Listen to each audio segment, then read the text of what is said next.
నమస్కారం ఉదయం టీవీకి స్వాగతం। ఆంధ్రప్రదేశ్లో కూటమి ప్రభుత్వం తలపెట్టిన ప్రాజెక్టులు రాష్ట్ర వికాసానికి తోడ్పడతాయి। ఐటీ టెక్నాలజీకి ఈ రాష్ట్రం ప్రధాన కేంద్రం కానుంది। ఈ ప్రాజెక్టులు రాష్ట్ర అభివృద్ధిని సరికొత్త శిఖరాలకు చేరుస్తాయి। आज यहाँ 2 लाख करोड़ रुपए से ज्यादा के प्रोजेक्ट का उद्घाटन और शिलान्यास किया गया है।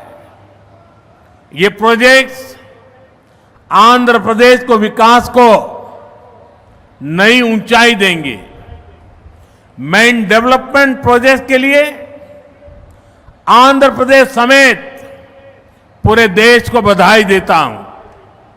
साथियों, आंध्र प्रदेश अपने इनोवेटिव नेचर के कारण आईटी और टेक्नोलॉजी का इतना बड़ा हब है। अब समय है आंध्र नई फ्यूचरिस्टिक टेक्नोलॉजीज का सेंटर बने। जो टेक्नोलॉजीज अभी डेवलप ही हो रही है,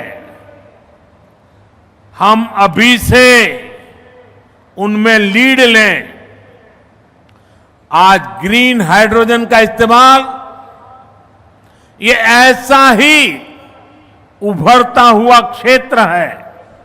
ఈ రోజు 2 లక్షల కోట్ల రూపాయలకు పైగా విలువైన ప్రాజెక్టులు ఇక్కడ ప్రారంభించడం మరియు శంకుస్థాపన చేయడం జరుగుతుంది। ఈ ప్రాజెక్టులు ఆంధ్రప్రదేశ్ అభివృద్ధిని సరికొత్త శిఖరాలకి చేరబోతుంది। ఈ అభివృద్ధి కార్యక్రమాలతో ఆంధ్రప్రదేశ్తో పాటు యావత్ భారతదేశానికి కూడా నా తరపున అభినందనలు తెలియజేసుకుంటున్నాను।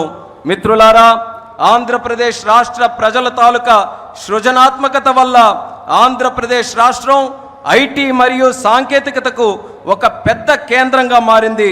ఇప్పుడు సమయం వచ్చింది ఆంధ్రప్రదేశ్ రాష్ట్రం సరికొత్త టెక్నాలజీస్కు కేంద్ర బిందువుగా మారాలి। ఈ కొత్తగా అభివృద్ధి చెందుతున్నటువంటి టెక్నాలజీస్కి ఆంధ్రప్రదేశ్ రాష్ట్రం సారథ్యం వహించాలి।